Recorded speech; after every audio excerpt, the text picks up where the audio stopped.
So what we'll do today is basically finish out this chapter on two-dimensional and three-dimensional problems. And today I'll give you a little bit of an introduction of how to model two-dimensional, three-dimensional problems with Abacus. So that should help you get started on the final project for the course. And I'll assign that tonight. I'll assign maybe 3 or 4 types of problems.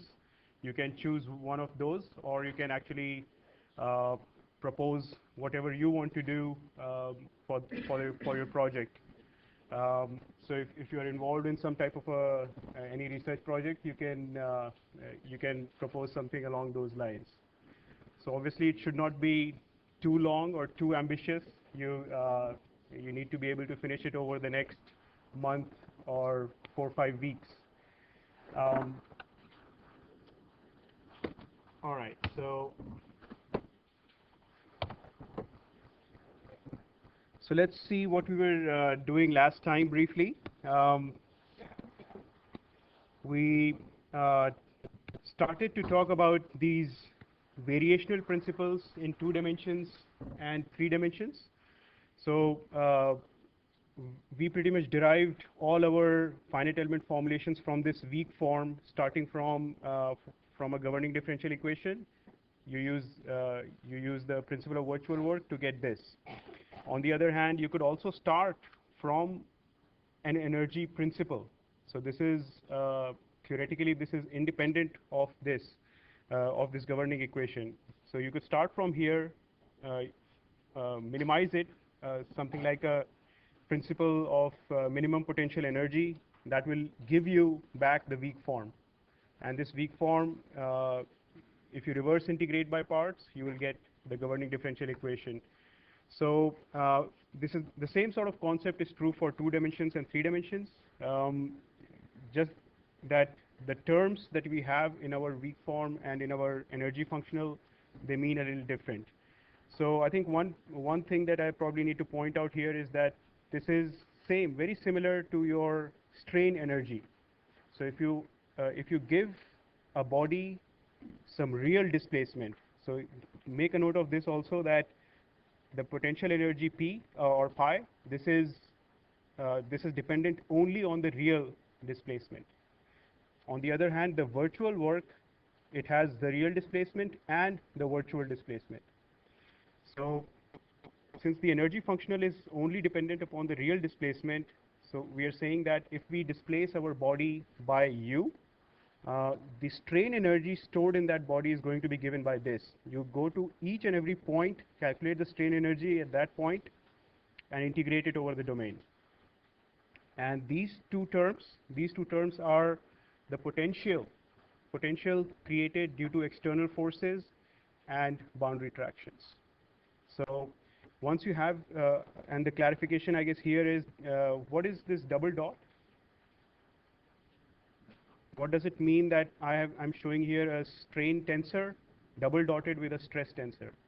What does that mean? What will be the output? Will it be a vector, a scalar, a tensor, or what? So it will be a scalar, right? Because what this means is that epsilon ij, sigma ij, and where if you use the summation convention, there is a sum over I and there is a sum over j. So how we calculate this is just take corresponding components of epsilon of strain and stress, multiply them, and add the whole thing together. So the output of this is going to be a scalar, as it should be, because energy is a scalar, right? Energy at a point is a scalar. If you integrate it over the domain, you will get the total energy stored in the system. So even these two terms, they are both scalars. When you take the minimization of this, we minimize it by using the directional derivative. We are saying that minimize the real potential energy in the direction of the virtual displacement. So what we are saying is minimize the potential energy in the direction of the virtual displacement, and that is defined by the get x derivative. And just using the, in this derivative, note that the derivative is with respect to a scalar e. So you don't have to try to find gradient or actually those gradients and all those will come out automatically if you use the chain rule. So this is something that we can always do. We can always find what is the potential energy if you perturb, if you change the real displacement by a small amount E times virtual displacement. And if you perturb the real energy by that, how much, where is the minimum? And that gives you the virtual work statement back. So the exact same sort of principle that we used in one dimension is also valid for 2D and 3D. All right, so then we started to talk about constraints. So till now what we have done is used our virtual work functional G and just use our finite element approximation, come up with KD minus F and all that. But there are quite a lot of systems where you might want to impose certain constraints on the system. So for example, last time I had given you this example of this shear wall, and I have changed the constraint a little bit here, but let's say this is a shear wall and this is a connecting beam on the top. And in your finite element model, you want to make sure that these two always remain connected.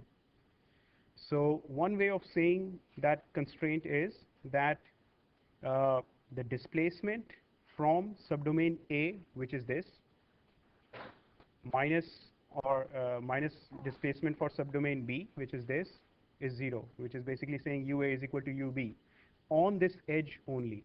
Okay, so for any value of x and y, the displacement from A at this edge is equal to the displacement from B at this edge, that is on gamma I. So this is one way of writing the constraint, and what this boils down to, when you finally implement it on your in the finite element method, you have some big global stiffness matrix K, K D minus F, and in those in that D vector, let me see if we can maybe make a side note here. So finally, if you're solving this equation, so in this D vector, there are going to be 2 degrees of freedom or a set of degrees of freedom where you might say that this degree of freedom has to be equal to this degree of freedom. Or let's say this degree of freedom has to be equal to this degree of freedom. So this is a constraint that you are imposing on your finite element model. And in this particular case, this is a pure displacement constraint.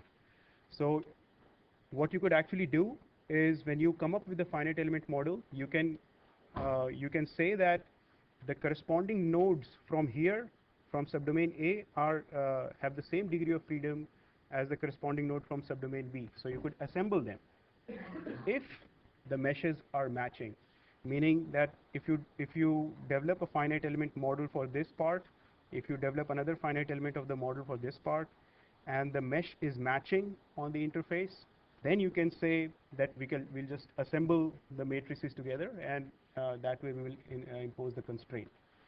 If the meshes are not matching, then we have to do these constraints, and that's what this topic is about. So so in general, actually, these boundary conditions, they are also constraints. We are saying that our finite element model must be fixed at these points.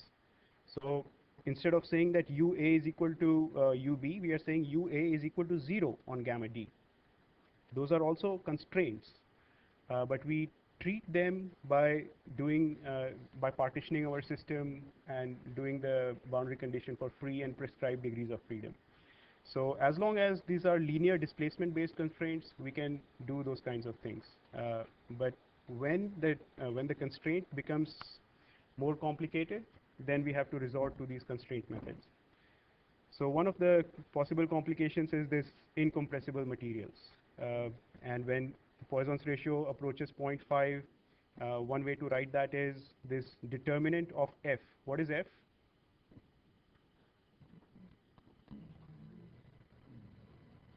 F is the deformation gradient. Long back we had talked about this. So we are saying that we have a body, we apply some forces, it deforms, and at each and every point there will be a deformation gradient, very similar to your Jacobian, right? So we are saying that the determinant of that deformation gradient is equal to 0, means that there is no volume change. And if there is no volume change, then the material is incompressible. So this is a way of writing the constraint for incompressible materials. And usually these types of incompressible materials are solved with these mixed methods. So the way we do these mixed methods are basically by splitting our constitutive equation. So this is the constitutive equation, Hooke's model. What we are saying is we will split the strain into two parts. One part is called volumetric, which measures the volume change. This part is deviatoric. So volumetric and deviatoric. And volumetric part of the strain just measures the volume change, which is 1/3 trace of epsilon. So this is the trace of epsilon term right here. If you take the 1/3 of that, this is the volumetric strain. And whatever is left is the deviatoric strain. So for pure incompressible materials, it is not actually possible to find out a relationship. You cannot implement this relationship directly into your weak form the way we were doing for like sigma is equal to D matrix times B matrix times epsilon vector. The way to do this is actually have an independent variable called P, which stands for pressure. So can anybody guess why there is a minus sign sitting here? We are saying that sigma is minus pressure times identity plus 2 mu, very similar relationship. Instead of strain, we have deviatoric strain.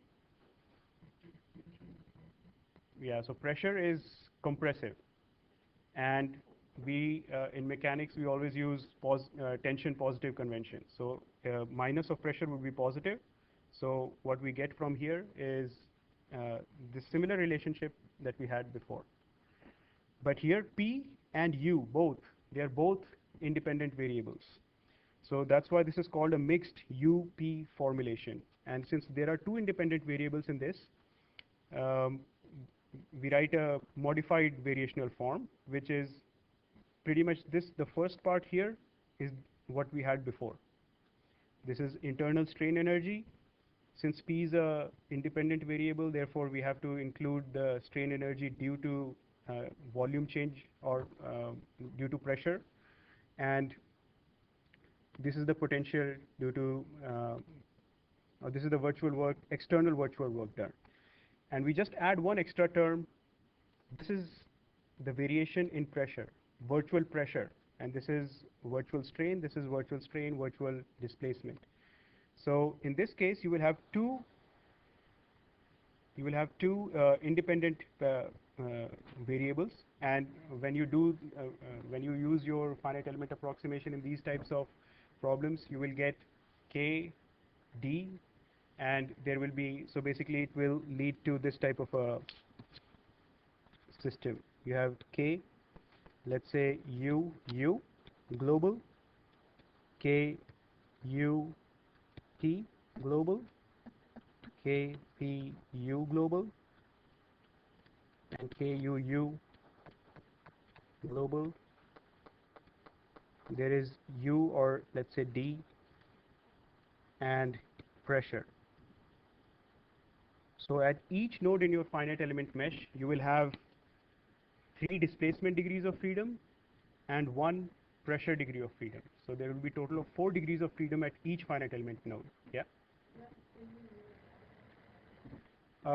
So yeah, you can interpret this as, what do you mean? Oh, right, sorry, yeah. KPP. Thank you. And this is FU and FP. So you would have to solve this type of a coupled problem, and there are lots of different rules where how to choose the finite element space for these displacements, and how to choose the finite element space for pressure variables and so on. So if you want to take a look at those details, there's the references, but we are not going to go into too much detail about that. So this is how you would implement the constraints for incompressible materials. But let's say if your material is almost incompressible, that is not perfectly incompressible, then there are a couple of different methods that you could use to impose these types of constraints. So one method is, they're both actually part of this scheme called augmented Lagrangian approaches. So one method that we briefly talked about last time too was this Lagrange multiplier method. So what we have here is, we define a new energy functional. We take our old energy functional and we add some multiplier. This is called the Lagrange multiplier, and times the constraint equation. So has anybody used this Lagrange multiplier method before in maybe an optimization class? Okay. So you have this new Lagrangian or potential energy functional. Now you just have to minimize this with respect to its two variables. So if you minimize it with respect to u, you will get the same equation back again, plus an extra term.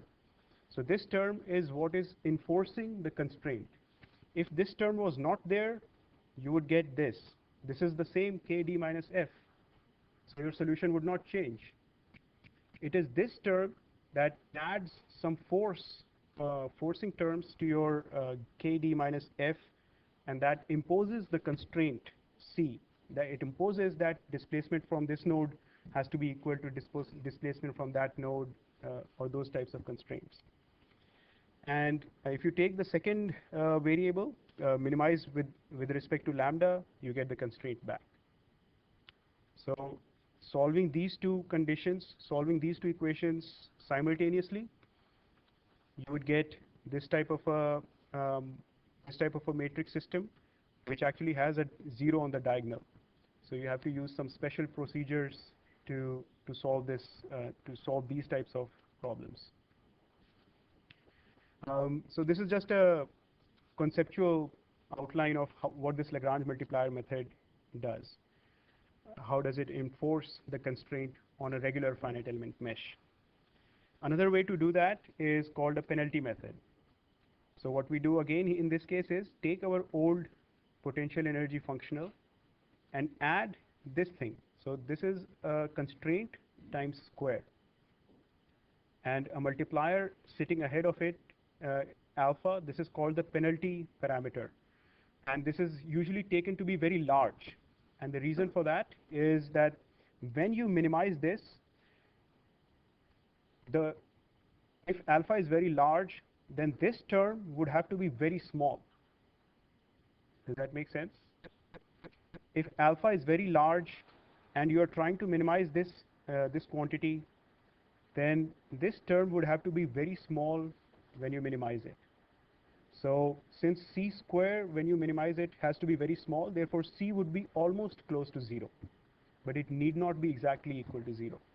Okay, and the critical difference between this penalty method and the Lagrange multiplier method is that we have not introduced a new variable lambda. So in this case, you can see that this new functional is a function of two. It's a functional of two independent variables. In this case, we still have only one independent variable. And now if you minimize it with respect to this, you get the old equation back plus some extra term. And usually this extra term is something that you've just added. Alpha is something like 10,000 or 1 million, whatever you choose. And that makes these types of methods more inconsistent, right? Because ideally this term should be 0. But since this term is usually not 0, therefore we have messed up our weak form. And if we mess up our weak form, we make we are changing the problem a little bit, and that makes it inconsistent. So whatever solution we get from these types of methods, it may be slightly inconsistent, but still close enough. The good thing about this is that this is very easy to implement because there is no new variable lambda sitting in here. So this is one common way of enforcing these constraints, this penalty method. And so finally, if you use your finite element approximation, you will get your old equation k, d, f, and you will have some extra contributions from this term. So ultimately, you would be solving this equation on the computer for constrained problems. All right, so basically that is pretty much what we had to talk about on the constrained problems. And let me now try to give you some sort of an introduction to how to solve or how to make models with Abacus. So how many of you actually use Abacus? Very few, okay. How many of you have downloaded the student version of the Abacus? Okay, half. So let's see, where is it?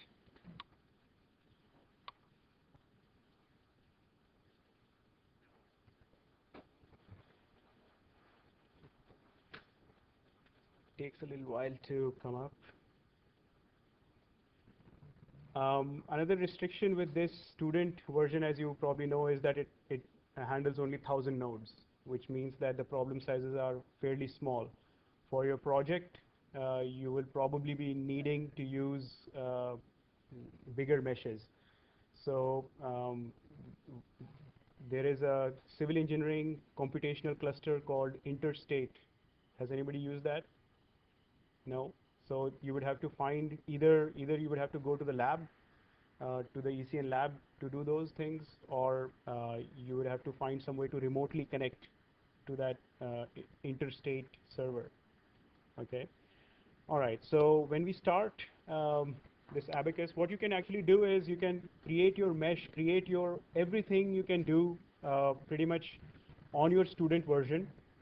But later on, when you want to run the problem and when you want to visualize the results, then you would have to use the full version of Abacus, which is available in the ECN labs.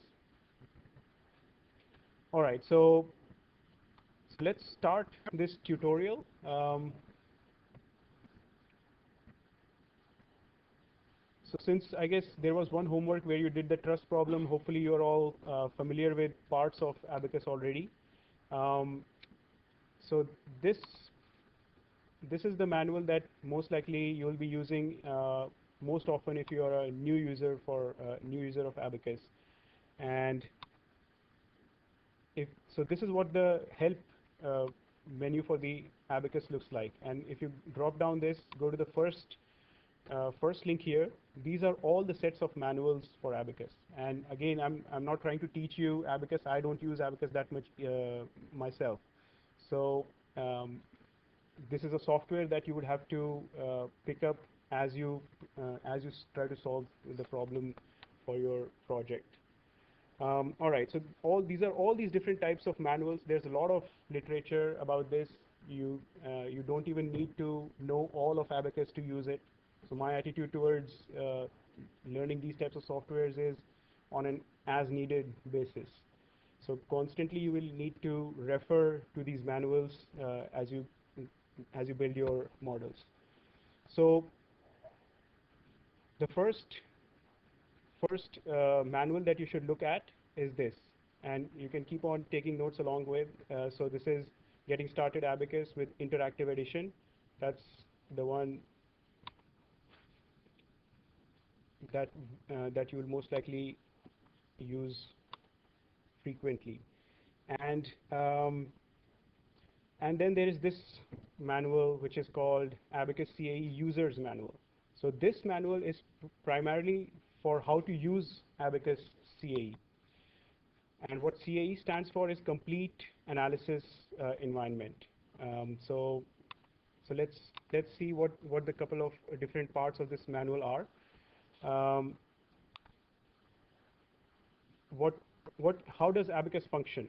It functions exactly or almost exactly like what the programs that you've been writing.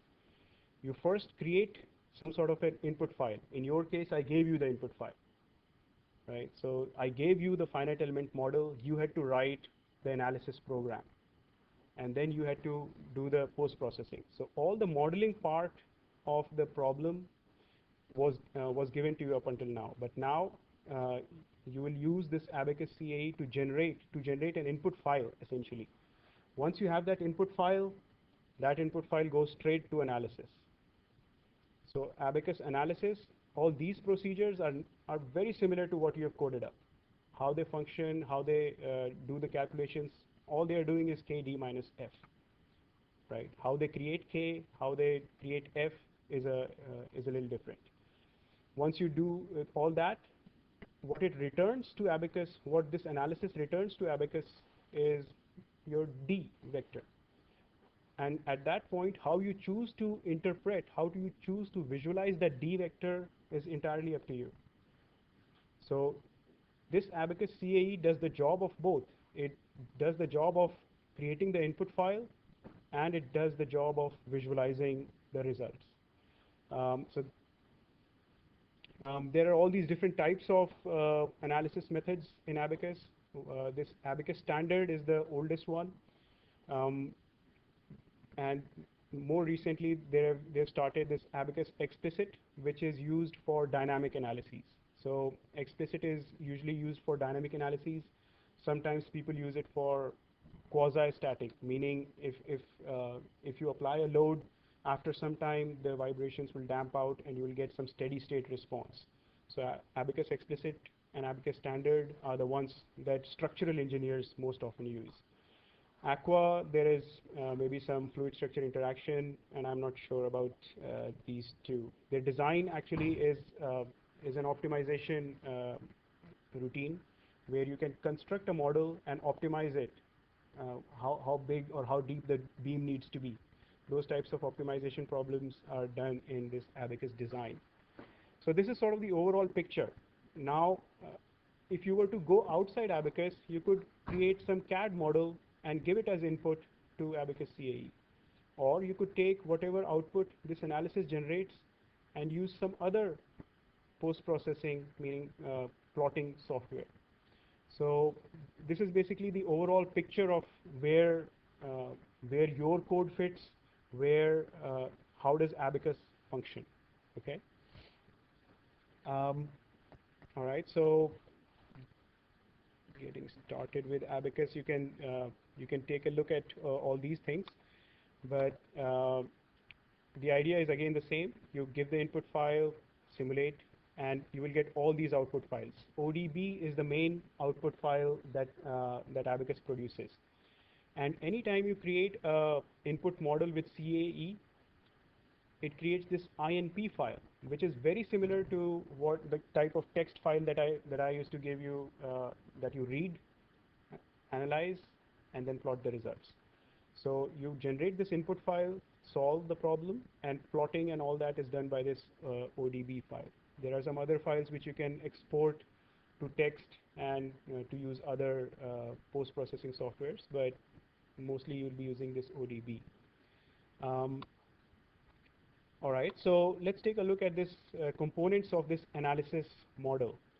So in Abacus, the way they visualize this finite element procedure is that you're going to construct something something called a model, and the model consists of a discretized geometry, which means all these node locations, all the elements. It also contains these element section properties. So just like if you remember in our input file, we used to have the material number. So if you have element number, what material is this element made of, right? And then what else was there? There was obviously the list of connectivities, the list of nodes that are connected to it. And sometimes if you are using 2x2 integration, or if you are using 3x3 integration, there might be additional data that is stored at each of those Gauss points. Okay, so those are all element section properties. So you can think of this section as a Gauss point in your element. Then obviously the material data. In our case, we have been using only linear, elastic, small strain materials. But obviously you'll see that Abacus has a lot of other material types also, plasticity and large strain materials. So we have this discretized geometry, we have these element section properties and material data, and we have the loads and boundary conditions. And finally, you need to specify an analysis type. So what this analysis type is also part of the model. You are building up a finite element model. It consists of geometry, elements, section, material, analysis type, and what output do you want from Abacus?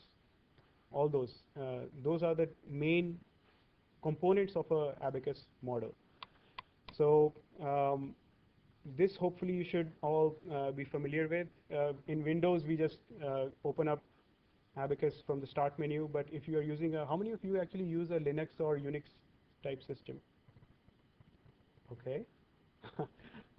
So yeah, this command is for systems that are Linux or Unix based. And actually the good thing, I actually use Linux and Unix based systems. And the good thing about those systems is that at least with ECN, it directly connects to the license server and all that. So I don't have to remotely connect to a machine. So if you have a Mac, that actually might work as a remote connection. All right, so you're all probably familiar with this. This is main window and all that, so let me leave that. But towards the end, I think there are a couple of things here that I want to mention. So this is what the main window for Abacus looks like. And if you see that there is this left half, which pretty much represents everything about your model, okay? Anything and that you create using Abacus CAE, this is all an effort to come up with an input file. Keep in mind that all that we are trying to do here is come up with an input file. And once you have that input file, you will just submit it to Abacus. So the model is, a model in Abacus it consists of these different types of parts. So the way to sort of think about this is that you consider an automobile engine. It has lots of these different parts, right? So what you need to create, you have to create the geometry for each of those different parts, and then you would have to put all those parts together to come up with a global finite element model. So what Abacus gives you is this sort of a drop-down procedure capabilities, where the first thing that you create is a part. Then as you go down during this in this list, you can keep on completing your Abacus model, and finally you will submit the job and see the results. So let's go through this exercise. Let's create a little Abacus model here. So usually what you will do to create a Abacus model is, the first thing is create part, and it asks me for the name of the part. So let me say plate with hole, and I'm going to say that my modeling space is 3-dimensional. So as opposed to your programs that you have done, this problem is a 3-dimensional problem, and deformable. My material is deformable. The base feature is a solid. Base feature means that what is the type of geometry that you are creating on the base. And you also have to specify some approximate size of your part. So 200 is some general units. So this is another thing. In all of these finite element packages, the units that you choose are entirely up to you. This could be 200 inches, 200 meters, 200 kilometers, whatever. You have to be consistent among the units that you use on paper. So make sure that you use certain proper units so that the numbers that you enter in Abacus are reasonable. It's not like one number is 10 to the power 15, another number is 10 to the power minus 15, and the condition number just goes very bad, right? So let's say that this is 200 some units, and what happened? Did I click cancel? Oh, okay. So part 1, plate with hole, 3D deformable solid, continue. So now what Abacus does is it brings up this space for you to basically sketch out a two-dimensional face of your part. So let's say our part is a plate, rectangular plate, and let's see if we can. So what I clicked here was this. I want to create a rectangle, and after you click that, Abacus gives you some sort of hints what to do here. Pick the opposite corner of the triangle or enter the XY location. So I'm going to pick, let's say, this corner, and I have a plate now. Okay. So to create the hole, let's say I'm going to create the circular hole. So it is saying pick center for the circle. Let's pick the origin right here and pick a point on the perimeter of the circle. So let's make a small hole. So that's the center, and now I'll click this to say that I'm done. Sketching the section of the solid extrusion is done. And now it asks me to what depth you want to extrude. So the idea is that this is a plane of your model, and you're going to extrude this model in depth to come up with a 3D part, right? So let's say our model size was 200, so depth of 20 is okay, and there is your part. So you can click on this. This is rotate view, and again, if you just place your mouse on different buttons, it will tell you what the function of all that is. So this is not really a plate. This is a solid block with a hole. But later on, we'll change the thickness and all that, and we'll see how to do that. So now that our part is done, what we have right now is a model of geometry for our part. What we need now is all the different. We need to specify what material is this part made of, what are the loads and the boundary conditions, and so on. So to do that, we go to the next module. That's the property module, and you can see that there is this stress strain curve, so that denotes that we are trying to specify the material properties. So we create one material. This you can create one material like this. Let's say we are creating a material steel, mechanical, elastic, and so these are all these different types of materials that are available to you. You can specify some other properties. There are all these plasticity, damage plasticity, brittle cracking, these thermal material models. So we will keep our model simple and just use linear elastic and small strain elasticity. So when you choose that, you also have the option to change the type of model. But again, so these are models which can have different properties in different directions.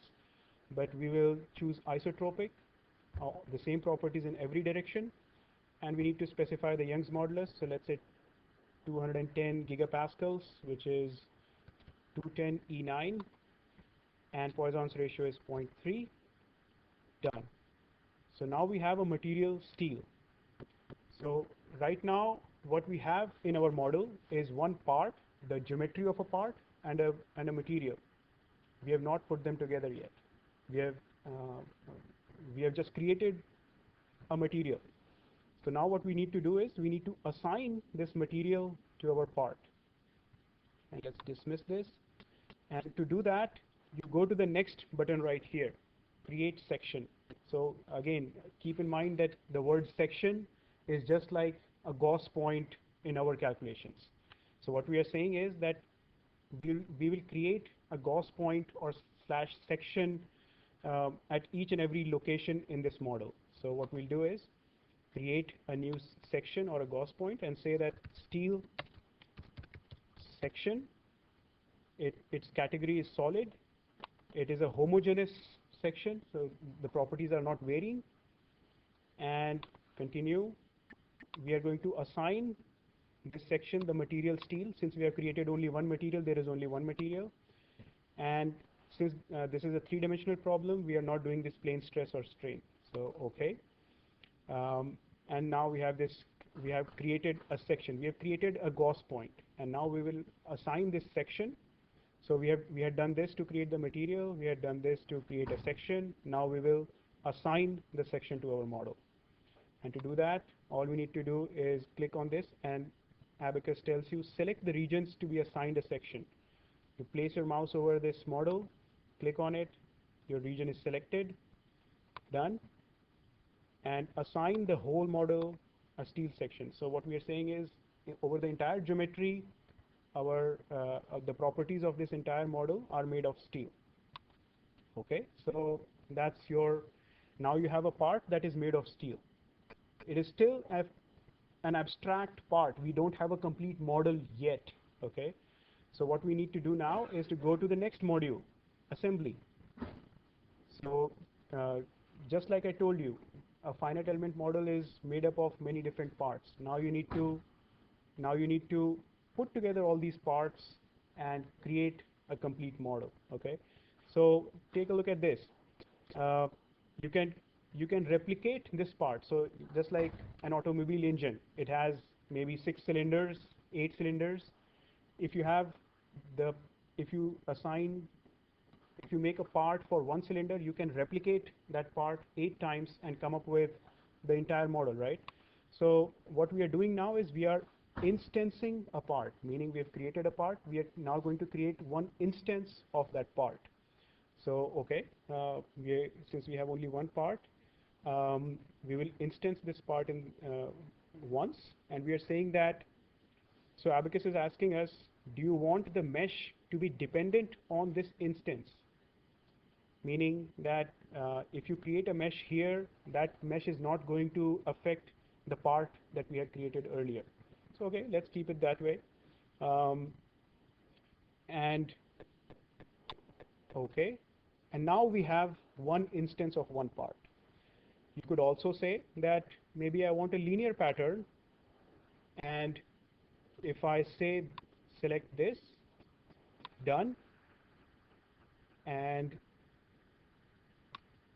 if you take a look at this, this is a way of instancing the same part again and again to come up with a bigger finite element model. Okay, so you could increase whatever the number of instances of this part are and so on, but we'll not do that. So let's keep it like this. So now that we have all that is done in assembly. So we have all those parts. Let's say we have assembled all our parts, and finally we go to step. So step is something that what we say is we want to create, we want to define how the loads and how the boundary conditions and what types of loads and things that this model is going to feel. Okay. So let me see if we can quickly change some properties here. Whatever you did till now is available on this left menu. This is the model. This is sort of the global picture of this model. So what I'm going to try to do is change the thickness of this model. Plate with a hole, feature, solid extrude, sketch section, and you can go back, right click and edit this, or edit this, and instead of depth 20, I can make it depth 0.2, and now I have a plate with a hole, right? So now I have a plate with a hole. Now maybe next time what we'll do is impose the boundary conditions and loads and see what it looks like. All right, so see you Wednesday.